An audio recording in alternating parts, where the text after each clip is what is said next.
empezar.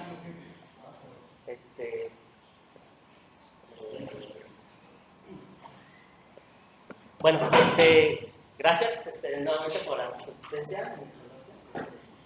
Bienvenidos a los nuevos. Y bueno, hoy tenemos el gusto de tener como invitado a José Luis León Medina. Él es investigador postdoctoral de la Universidad de Ciudad Mérida. José Luis hizo su licenciatura en matemáticas en la Facultad de Ciencias Físico-Matemáticas de la Benemérita Universidad Autónoma de Puebla. Su maestría y su doctorado en matemáticas en el CIMESTAF, en el IPN. Fue profesor también en el Poli. Y bueno, su área de investigación cae dentro de la topología algebraica y la homología. Y bueno, hoy nos va a hablar sobre espacios de no-K iguales. Gracias, José Luis. Gracias por la presentación y por permitirme exponer mi trabajo. Yo trabajé el tema de complejidad topológica en el CIMESTAF con el doctor Jesús González, y en particular trabajé esa complejidad topológica en espacios de no-K iguales. Entonces, primero les voy a hablar un poco de complejidad topológica. Este es un concepto que introdujo Michael Farber en el 2003, y lo que busca es atacar el problema de planeación motriz de un robot usando técnicas de topología algebraica. Entonces, podríamos decir que tenemos un robot y que su espacio de configuraciones van a ser todos aquellos puntos a donde ese robot se puede mover. Entonces, por ejemplo, aquí tenemos un brazo con dos articulaciones, y entonces podríamos pensar que este ángulo que hace esta primera articulación se puede parametrizar entre 0 y 2π, y lo mismo este ángulo que corresponde a la segunda articulación. Entonces, dando parámetro, digamos, R1 y R2, todas esas coordenadas de dos elementos, me van a dar un elemento que vive en 0 a 2π, cruz 0 a 2π, y de hecho ese espacio nos va a dar un toro. Así que podríamos pensar que el espacio de configuraciones para este robot debería de ser el toro, ¿no? Podemos parametrizar cualquier punto que alcance este robot por medio de un punto ahí en este espacio. Vamos a trabajar con espacios que sean algoconexos y que tengan el tipo de homotopía de un CW completo. Entonces, un plan motriz o el problema de planeación motriz nos dice que queremos encontrar un algoritmo al que, si yo le doy dos puntos, el de inicio y el final, me dé un recorrido del robot que empieza en el punto de inicio y acaba en el punto final. Como aquí en este dibujito, me dieron el punto A y el punto B, y el robot va de A en B, solamente que aquí esto no es muy óptimo, porque se puede dar la vuelta como bailando y va bien. Ese sería el problema de planeación motriz. Ahora, este problema también tiene que ver con encontrar una trayectoria para el robot que sea continua dependiendo de los puntos de inicio y el punto final. Si el espacio es un espacio muy sencillo como este que tenemos aquí, podemos ver que si variamos un poquito este punto, por ejemplo, de inicio, pues eso al final va a repercutir en una variación muy ligera del recorrido del robot.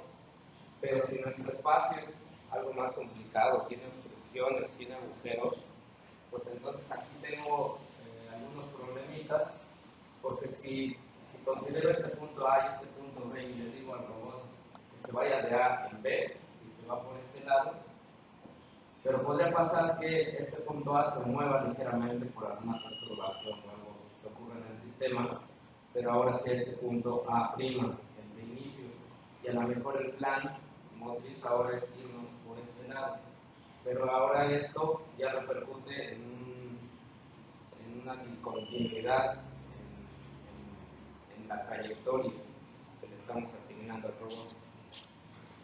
Entonces, pues queremos atacar ese problema desde el punto de vista de la topología algebraica. Lo que podremos hacer sería notar primero que este problema de planeación motriz se puede escribir en términos de encontrar una sección a una fibración.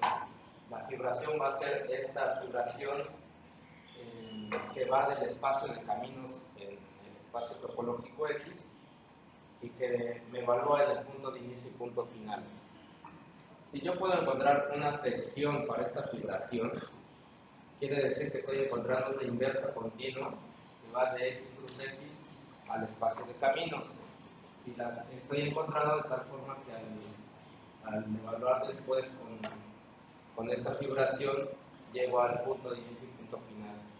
Entonces, encontrar una sección es justamente que dados dos puntos le pueda yo asignar un camino y que cumpla lo que yo quiero.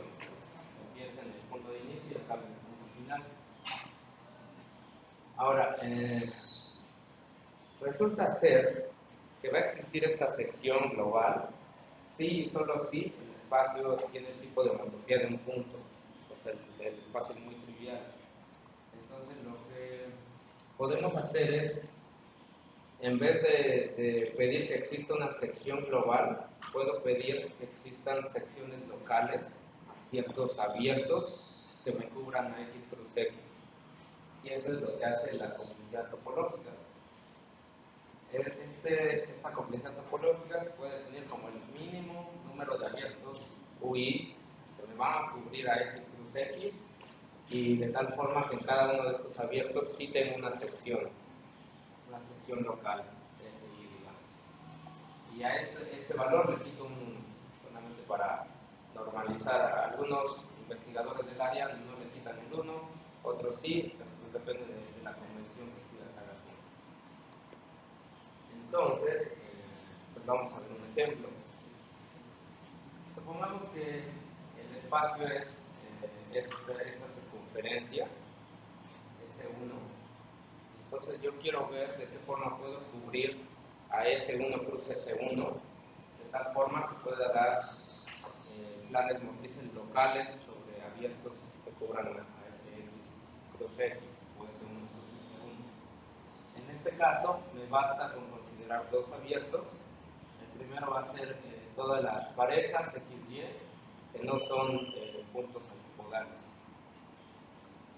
Si me fijo en dos puntos que estén aquí, por ejemplo, aquí tengo este punto X y este punto Y, como no son antipodales, pues yo tengo una elección de cómo ir de X a Y muy sencilla. Me voy por la geodésica, el camino más corto para llegar a Y desde X. Y el otro abierto va a ser todos los puntos XY, donde X es distinto de Y. Si ahora tomo dos puntos aquí, igual pensemos que son el X y este Y, puedo decir cómo llegar de X a Y. Y para llegar de X a Y, lo primero que voy a hacer es llegar de X al negativo de Y. Puedo siempre encontrar un camino corto que me lleve de X a menos Y. Y una vez que estoy aquí, voy a ir de menos Y a Y, siguiendo la dirección que me marque un campo vectorial para esta circunferencia. En este caso, pues estoy eligiendo el que va orientado contrario a las manecillas del reloj. Entonces, de esa forma, pues yo ya sé cómo indicarle al robot que se mueva de este punto X a este Y. Entonces, me bastaron dos abiertos. La complejidad topológica es ese mínimo número de abiertos menos 1, así que la complejidad topológica en este caso va a ser 1. Okay. Entonces, en este caso de la circunferencia fue más o menos sencillo ver cuáles eran los abiertos y cuáles son los planes motrices locales, pero en general los espacios suelen ser más complicados y ahí no podemos estar como que probando con muchos abiertos que me den una cubierta y tratando de definir planes motrices locales, porque eso es muy complicado. En vez de eso, lo que solemos hacer es tratar de acotar la complejidad topológica usando información homotópica y homológica del espacio. Entonces, el mejor teorema que tenemos para acotar esto es está dado en términos de longitud de divisores de cero.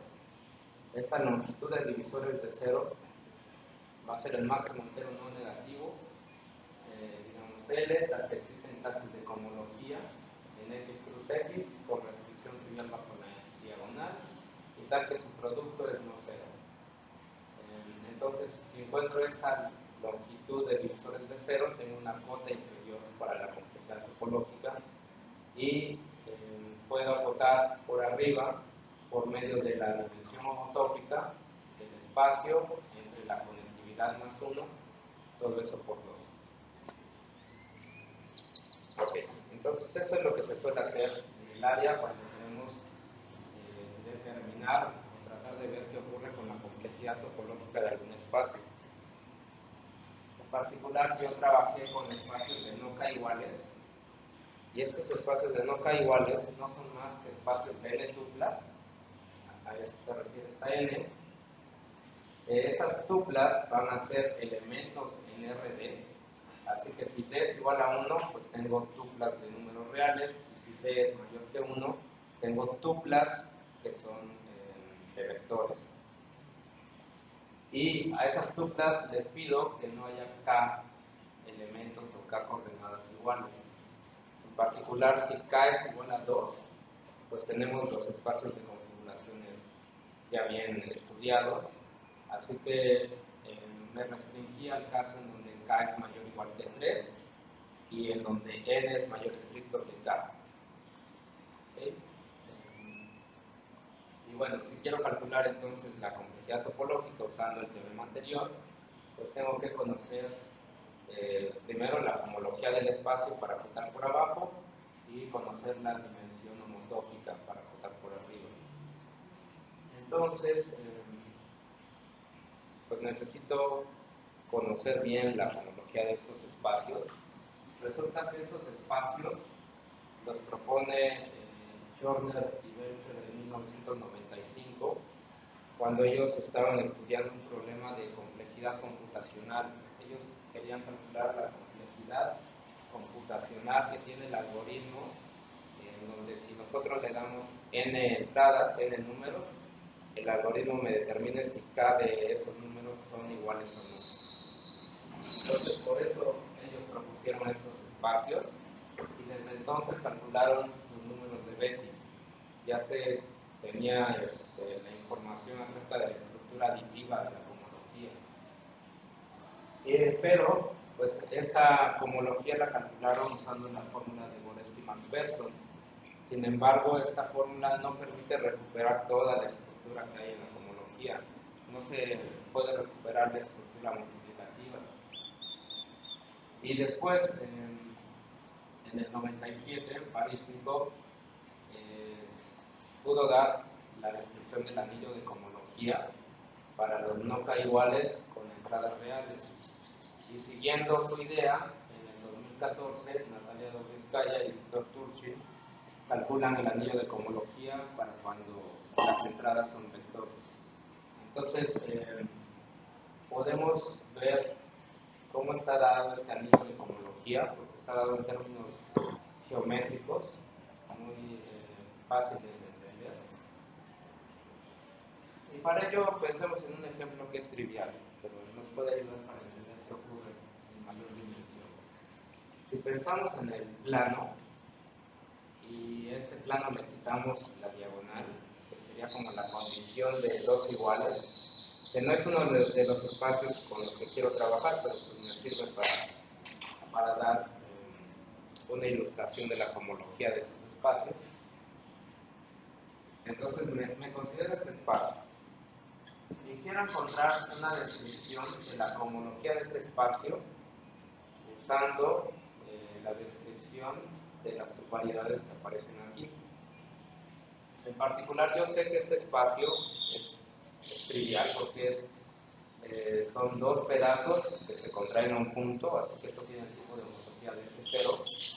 Por tanto, su cohomología debe tener dos generadores en dimensión 0 y es 0 en cualquier otra dimensión. Entonces, quiero encontrar algo dual en homología y que sea por medio de la dualidad Poincaré. Ahora tenemos un problema porque la dualidad de Poincaré aplica para espacios compactos, pero hay varias versiones de esta dualidad dependiendo de qué teoría de homología vamos a considerar o qué teoría de cohomología. Si recuerdan algún curso de homología que hayan llevado, se ve que también hay una dualidad de Poincaré que va de homología singular a cohomología con soporte compacto. Y resulta ser que también hay una teoría de dualidad para homología de Borel-Moore con cohomología singular usual. Entonces resulta ser que la cohomología de este espacio la puedo describir en términos de su dualidad, viendo la homología de Borel-Moore de este par del plano respecto a la diagonal. Ahora, esta homología de Borel-Moore se puede entender como la homología que resulta de reemplazar las cadenas simplejos por cadenas infinitas, pero que ahora sean localmente finitas para que podamos tener bien definido el operador de frontera. Entonces, si nos permitimos ahora considerar este tipo de cadenas infinitas, pues podemos ver que esta subvariedad que está aquí pintada en verde, que corresponde a todos los puntos donde x es mayor que y, es un generador en homología de Borel-Moore, porque al tomarme toda la suma de estos simplejos, los simplejos que estén contiguos, que estén compartiendo una misma cara, van a ser cancelados, ¿no? Cuando tome yo la suma. Se cancela, por ejemplo, aquí la orientación positiva de este con la orientación negativa de este. Todo se va cancelando y lo único que me queda es justamente la diagonal. Pero estoy tomando la homología aquí respecto a la diagonal. Así que esta suma de simplejos me va a dar un ciclo. Y lo mismo va a ocurrir con este pedacito que está aquí en rojo. Entonces, eso quiere decir que tengo dos generadores en homología de Borel-Moore, son los que aparecen aquí, y se puede ver que no hay más homología de Borel-Moore. Si consideráramos un ciclo, forzosamente tendría que ser una recta digamos, paralela a este y, pero esa recta siempre se puede ver como la frontera de una subvariedad, que sería, no sé, pensemos en esta recta que está aquí, se puede ver como la frontera de todo el pedazo que tenemos aquí, de toda esta subvariedad, al considerarla como una cadena localmente finita. Y por tanto, todo uno ciclo es frontera, no hay homología de Borel-Moore en dimensión 1. Lo mismo podemos ver en dimensión 0. Si pensamos en cualquier punto, no sé, por ejemplo, este puntito de aquí, este lo puedo ver como frontera, por ejemplo, del semirrayo que se va hacia arriba, y por tanto es todo 0 ciclo también va a ser frontera. Por tanto, en homología de Borel-Moore solamente voy a encontrar estos dos generadores en dimensión 2 y todo lo demás es 0, y la dualidad de Poincaré me dice que entonces, dualizando, la cohomología del espacio queda determinada por las codimensiones de lo que tengo aquí. Entonces esto es una variedad de dimensión 2, el plano, y entonces esto me mandaría estos dos generadores en dimensión 2 a dos generadores en dimensión 0, y todo lo demás es 0. Entonces aquí funciona muy bien esta homología de Borel-Moore, y de hecho esta es como una de las formas más sencillas de poder describir la cohomología de los no K iguales, porque ahora pues podemos entender a estos espacios de no K iguales como un montón de hiperplanos, cada uno dado por una condición de K igualdad de las coordenadas, y esos hiperplanos se están rebanando a todo el espacio R a la D a la N.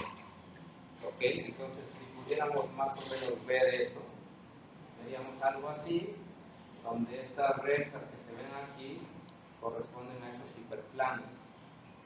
De hecho, a Baryshnikov se le ocurrió pues, notar que, por ejemplo, esta recta que aparece aquí corresponde al espacio en donde x1 es igual a x2 y es igual a x4. Es un espacio de tres iguales. Y todo espacio de tres iguales pues lo podemos ver aquí como una de estas rectas. Ahora, estas rectas pues se parecen a lo que antes les mostré, que era este plano quitando la diagonal, solamente que ahora estoy quitando muchos hiperplanos, y como aquí la homología al final está dada por dualidad de estas subvariedades que aparecen aquí, pues lo mismo ocurre en el caso general. Resulta ser que la homología del espacio está determinado por lo que ocurre entre estos dos semirrayos, por ejemplo. Acá tendríamos una celda, acá tenemos otra celda y así sucesivamente. Esas celdas son las que me van a describir generadores en la homología de Borel-Moore, y por dualidad me describen clases de homología en estos espacios. Entonces, podemos codificar a las clases de homología, por ejemplo, en este caso, donde estamos considerando k igual a 3, n igual a 4 y d igual a 1. Sus generadores en homología van a tener esta forma, van a ser una sucesión de bloques definidos ya sea por paréntesis o corchetes, en donde los paréntesis me indican que estos elementos no tienen relación, pero los corchetes me indican que allí hay igualdades. Entonces esta celda consta de todos los elementos x1, x2, x3, x4, en donde x1 es menor o igual que x2, que es esta condición. Los anotamos de izquierda a derecha en función del orden en el que van teniendo estas coordenadas, ¿no? Entonces, que esté el 1 a la izquierda de todo esto significa que la coordenada x1 es menor o igual que x2, pero como aquí el 2 y el 3 están entre un corchete, pues quiere decir que la coordenada x2 es igual a x3, y luego esto está a la izquierda del 4, así que estos elementos deben ser menores o iguales a x4. Entonces, estas van a ser las clases de homología en este espacio. Entonces, eso se da por este teorema de dualidad de tipo Poincaré que les comentaba. En particular, este se aplica para pares cerrados en una variedad M. Me dice que existe un isomorfismo que va de este par a este par en homología de Borel-Moore. Aquí es homología singular usual, y pues podemos ver que si tomamos M igual a RD a la N y tomamos A igual a RD a la N y B igual al espacio de K iguales, en donde se dan las condiciones de igualdad, pues tendríamos un isomorfismo entre la homología del espacio que me interesa y su homología de Borel-Moore de este par.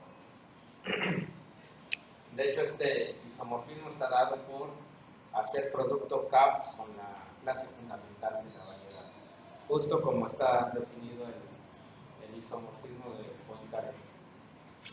Entonces, de esta forma se entiende la homología de estos espacios, y más aún podemos entender la estructura multiplicativa en cohomología dualizando todo. Si dualizo todo, lo que me quedaría sería una estructura de producto de intersección en homología.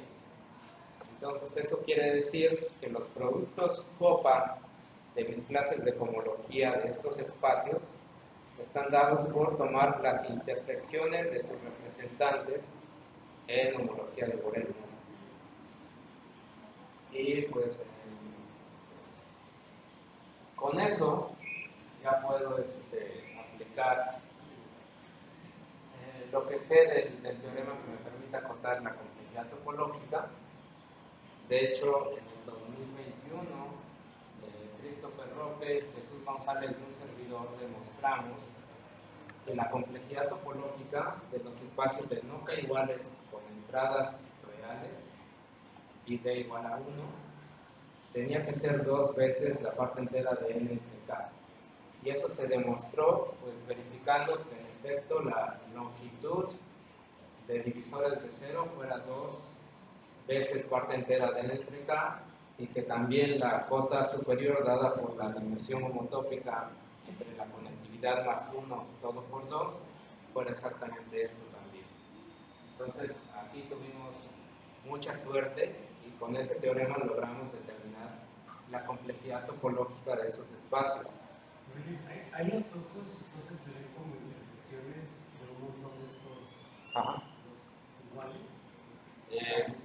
Se ven como intersecciones de este tipo de elementos. Por ejemplo, aquí el espacio está muy cortito porque n es igual a 4, pero digamos que n es igual a 8, podría multiplicar esta celda con la celda 1, 2, 3, 4, 5, luego 6, 7 entre corchetes y luego 8. La intersección me daría una celda donde el x1 es menor o igual que el x2, que es igual al x3, que es menor o igual a x4, que es menor o igual que x5, que es menor o igual a x6, que es igual a x7 y que es menor o igual a x8. Ese sería el producto de esas dos clases. Y se anula cuando las intersecciones son... Ajá, las podemos escribir siempre en términos de sucesiones de este tipo de intervalos, digámoslo así, con números y corchetes con números. Siempre se pueden escribir de una forma de este estilo.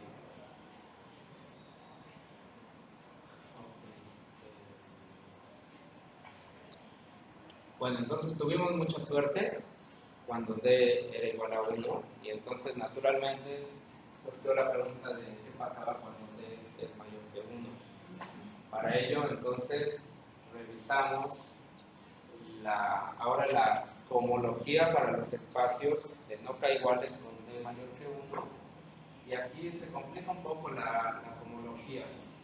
Resulta ser que se puede entender igual por homología de Borel-Moore, pero ahora ya no tenemos estas sucesiones ya no tenemos este tipo de elementos en donde teníamos sucesiones de números entre paréntesis seguidos de corchetes y que estos me dijeran cómo están las coordenadas ahí ordenadas. Ahora lo que tenemos son algo a lo que se les llama bosques, es como una generalización de los árboles, en donde ahora voy a considerar vértices rectangulares o cuadrados, rectangulares de este estilo, y voy a considerar vértices redondos. La idea es que los vértices cuadrados me dicen qué condición de igualdad se da entre estos elementos, y los vértices redondos, o más bien estas aristas, me dicen cuáles son las desigualdades que satisfacen las entradas. Entonces, por ejemplo, pensemos que quiero trabajar en L igual a 8, D igual a 3, y quiero trabajar espacios de no 4 iguales. Resulta que ahí las clases de cohomología están dictadas por este tipo de vértices rectangulares con 3 elementos unidos con por lo menos un vértice redondo. Lo que esto quiere decir aquí es que x1 debe de ser igual a x2 y debe de ser igual a x4, visto como vectores, ¿no? Porque son x1 es un elemento de R3, x2 es elemento de R3 y x4 es elemento de R3. O sea que aquí tenemos igualdad de vectores, y este 6 junto con esta arista que debería de tener aquí dirección, me dice que la primera entrada del vector x4 debe de ser menor o igual que la primera entrada del vector x6. pero su segunda y tercera entrada deben de ser iguales. Es lo que por aquí está. Entonces, esas aristas me dan desigualdades solamente en la primera entrada de los vectores y todo lo demás es igual. Ahora, estos son los elementos en cohomología, porque si nuevamente pensamos en estos como esta subvariedad, pues notamos que la frontera de esto cae en un arreglo de 4 iguales. Cuando sustituyamos este menor o igual por una igualdad, pues voy a tener que x4 en su primera entrada es igual a x6 en su primera entrada, y lo mismo en la segunda y lo mismo en la tercera, así que x4 es igual a x6. Aquí ya tengo una condición de 4 iguales, por tanto la frontera de esto cae en el arreglo de 4 iguales y esto se anula en homología de Borel-Moore. Esto es un ciclo y por tanto esto es una clase de cohomología. Entonces, entendiendo ahora a estos elementos y igual tomando su producto copa en términos de tomar su intersección de las respectivas subvariedades que esto determina, pues podemos también tratar de calcular o de acotar la complejidad topológica. Por ejemplo, aquí muestro un ejemplo de cómo hacer los productos copa con 3 de estos elementos, ¿no? Quiero multiplicar los 3, así que multiplicarlos es igual a tomar la intersección de las subvariedades que me representan. Por ejemplo, la condición de que el vector x1 sea igual a x2, pues se va a preservar en la intersección y queda aquí. La condición de que x1 y x2 sean menores o iguales que x3 en su primera entrada, pues sigue estando aquí, porque estoy tomando intersección, estoy reuniendo todas las condiciones que estos elementos me puedan dar. Pero este elemento que aquí tiene un 4, me dice que x2 o x1 en su primera entrada son menores o iguales que x4, pero ese x4 ya aparece aquí. Entonces, al tomar la conexión de todas las condiciones, pues resulta ser que voy a tener una arista que ahora va de este vértice rectangular a este otro. Y este 6 pues queda así porque no hay un 6 en las otras componentes, pero este 7 aparece aquí en este vértice rectangular, así que es como si este elemento o este vértice redondo se metiera dentro de esto. Y me quedan entonces como resultado este nuevo bosque. Resulta ser que estos entonces son los generadores aditivos en homología. Podemos ver que cierta subcolección de estos me da una base para cada dimensión. Y pues igual tratando de ver cuál es su longitud de divisores de cero, pues vimos que la longitud debe de ser 2 veces parte entera de n entre k. Esto es prácticamente lo mismo que ocurrió en el caso de t igual a 1. Sin embargo, ahora en el caso de la cota superior, dada por 2 veces la h dimensión entre la conectividad más 1, pues nos quedó esta expresión que ya no está tan bonita. Y de hecho, nos quedaba algo un poquito peor. Esto fue el resultado de haber refinado esto usando un poquito de teoría de obstrucción. Entonces, en el 2022 publicamos Jesús González de un servidor este resultado que nos dice que la complejidad topológica de los no k iguales está acotada por estos valores. Esto ya se ve feo. Aquí la A es d por k menos 1 menos 1. La B es n menos k veces parte entera de n entre k. Y en particular hay algunas condiciones, o para algunas condiciones o valores de k, d y n, se puede ver que la cota superior coincide con la inferior. Eso, por ejemplo, se ve para cuando D es igual a 2 y cuando K está entre 3 y N es menor o igual que K cuadrada más K menos 2 y S es mayor o igual que 1. Bajo estas condiciones, las dos cotas sí coinciden y lo que esto nos dice es que la complejidad topológica de estos espacios no K iguales con entradas en R2 debe de ser dos veces, aquí debe ser 2 veces parte entera de N entre K.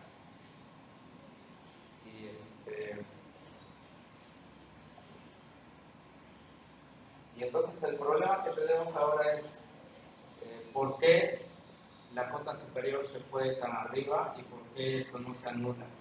Resulta ser que notamos que eso ocurre en particular cuando el espacio tiene productos de masa. Y entonces pareciera ser que la información de los productos de masa pudiera ayudarnos a mejorar la cota de la complejidad topológica. Eso todavía no lo hemos hecho.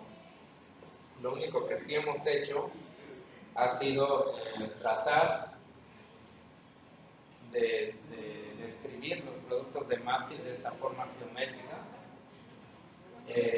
Y la forma geométrica de hacerlo sería la siguiente.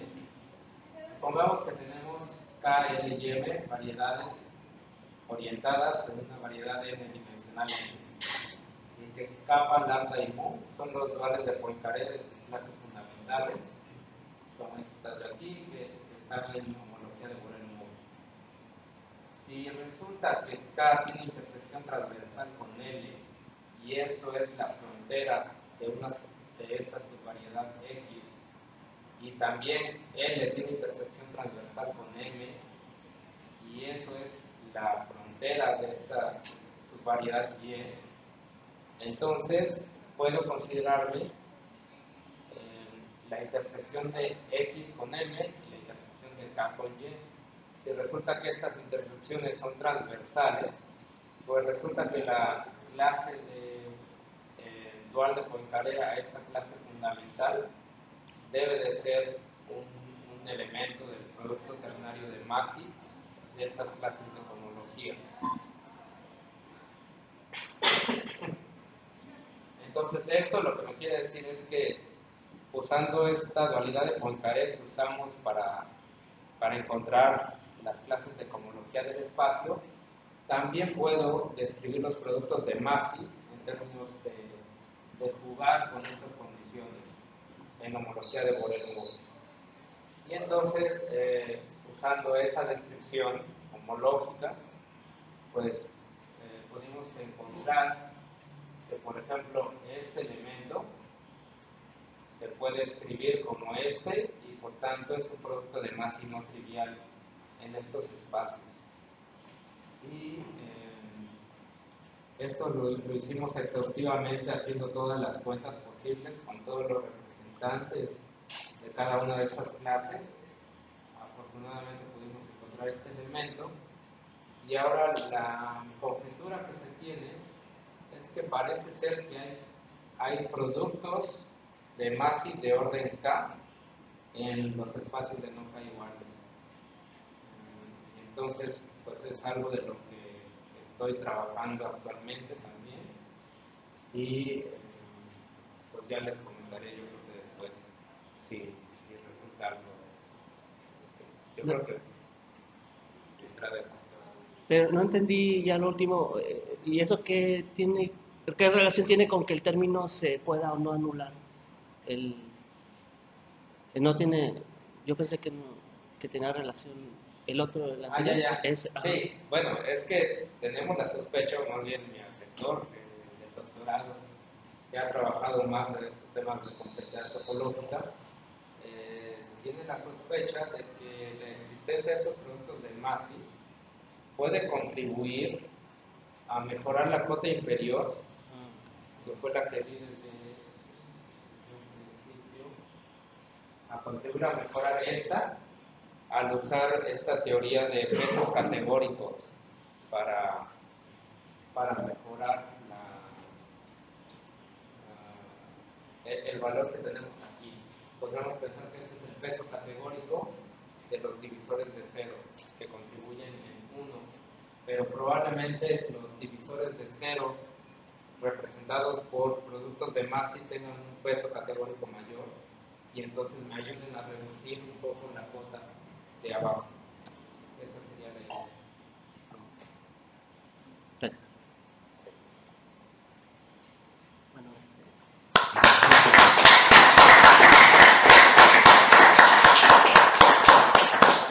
¿Alguien tiene alguna pregunta?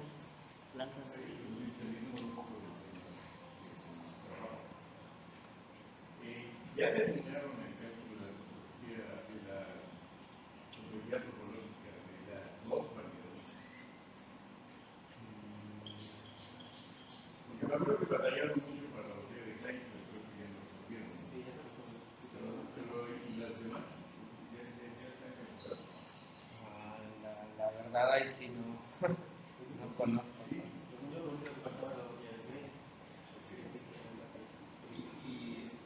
Bueno, hay que preguntarle antes de que han avanzado en cálculos para las tres variedades.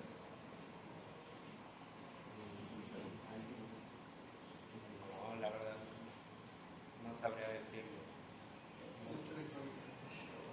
Como quieran.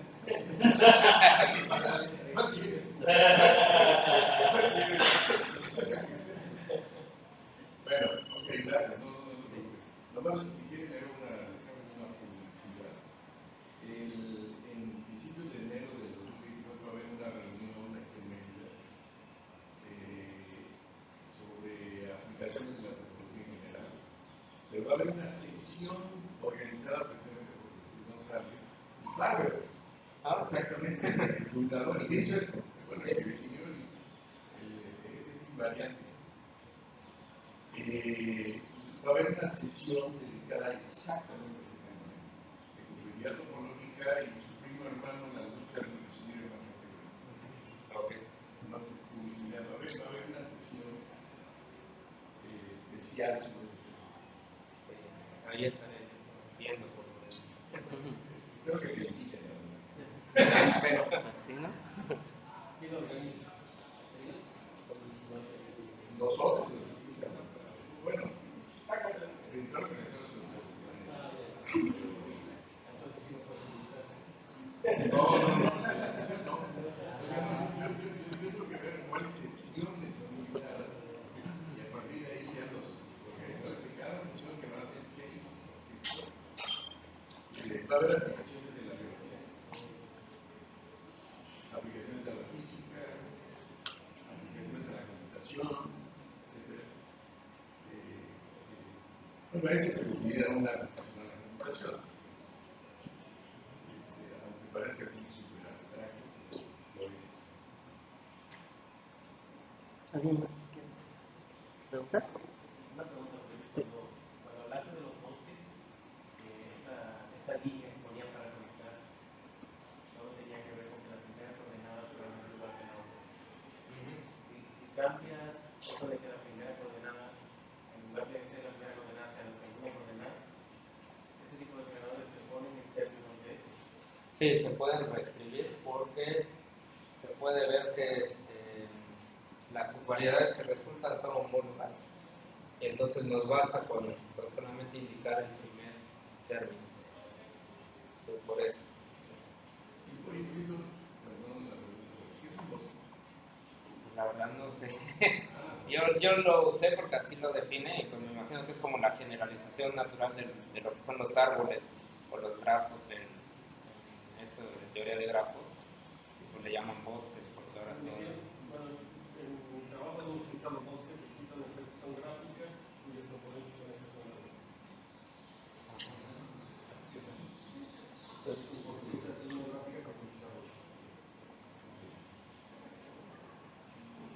Oye, ya que mencionaron lo de las dos variedades, entonces, ¿qué pasa con la topología topológica de las zonas conexas?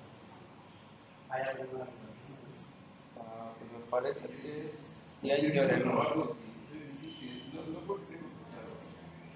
Yo hice trabajos en ese sobre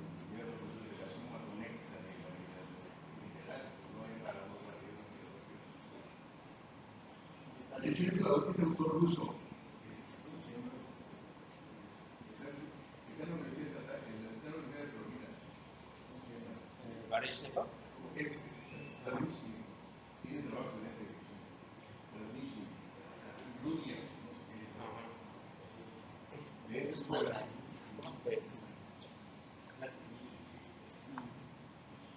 Y no hay porque a mí me parece que también se puede estudiar desde el punto de vista de la teología algebraica, al menos con la motivación al principio, pues este todo en realidad es un objeto de la teología algebraica. Y muchos de los movimientos así rígidos, conjuntos rígidos, son variantes algebraicas. Sí, No sabes que hay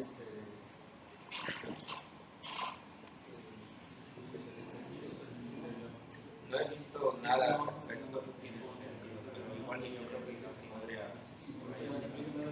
todos variantes y eso se deben de Sí, yo pensé que mejor ahora porque no vamos a ser interesante ver qué tenemos que ver. En general, esos problemas de modelaje siempre se asume que el robot puede dar el giro completo, o puede también problemas con los movimientos limitados.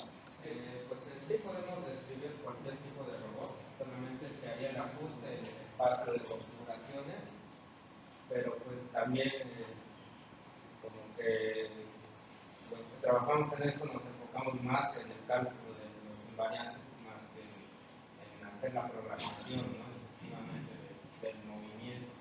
O hay otra subárea que se encarga de efectivamente escribir los planes motrices dependiendo de cuáles son los espacios de configuración de los robots. Pero pues sí, en un principio se puede modelar. Sí, porque el gráfico que después era como que al menos en la configuración solo podía dar ciertos. Ajá. Sí, porque parece que está montada sobre algo. Pero pues, imaginando que puede dar todo el giro, montaría todo. No, esta potencia que mostraste para otras general, o sea, es justamente este Z es ZCL o nada más es algo inferior a eso. No, es eso. Es lo que encontramos. Calculamos esa longitud.